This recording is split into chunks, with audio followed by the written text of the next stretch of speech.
বাদল সদাগর প্রশ্ন করেছেন, আসসালামু আলাইকুম রহমতুল্লাহ। আলাইকুম আসসালাম। হায়াতুন নবী বলতে কি রাসূলুল্লাহ সাল্লাল্লাহু আলাইহি ওয়াসাল্লাম আমাদের মতো জীবিত বোঝায় নাকি আলেমে বরজাখের জীবিত বোঝায়? রাসূলুল্লাহ সাল্লাল্লাহু কবরের জগতে আলেমে বরজাখের সশরীরে জিন্দা। উনি এখান থেকে যে কোনো কানে, মাজারে পাক থেকে যে কোনো জায়গায়, যে কোনো প্রান্তে, যে কোনো সময় যেতে পারেন এবং যে কোনো কাউকে ফয়জেপ্তা করতে পারেন, সাহায্য করতে পারেন। এটাই হচ্ছে হায়াতুন নবী।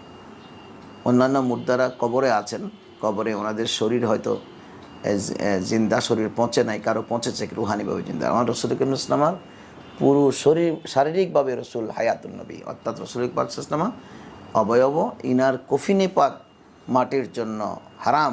যে কোনো নবীদের কফিনে পাক এবং শরীর মুবারক মাটি ভক্ষণ করতে পারে না এনাদের জন্য। শুধু প্রত্যেক নবীর জন্য যে হুকুম, আমাদের রসুল করিম ইসলাম তো আলা ব্যাপার, সরকারে মুস্তফা সাল্লাল্লাহু আলাইহি ওয়াসাল্লাম তো সৈয়দুল মুরসালিন। সুতরাং আমার রসুল হায়াতুন নবী।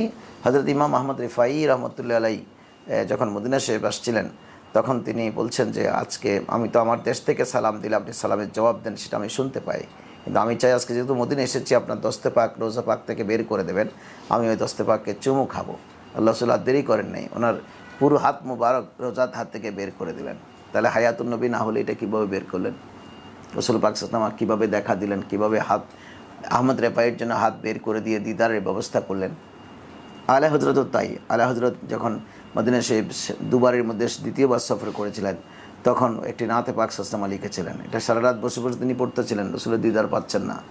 হঠাৎ যখন বলেছেন যে পৃথিবীর আমাকে আপনি কোত্থেকে দেখা দেবেন, পৃথিবীর রাজাবাদশারা যে গলির ভিখারি, আমি তো আদনা কুকুর, একথা বলে যখন বিনয়ের সাথে রসুলের দরবারে আর্জি পেশ করলেন, চোখ খোলার পর দেখলেন রসুল পাক সাল্লাল্লাহু আলাইহি ওয়াসাল্লাম সামনে দাঁড়িয়ে আছেন। আল্লাহ সাল্লাল্লাহু আলাইহি হাজরতের সরাসরি দিদার হয়েছে।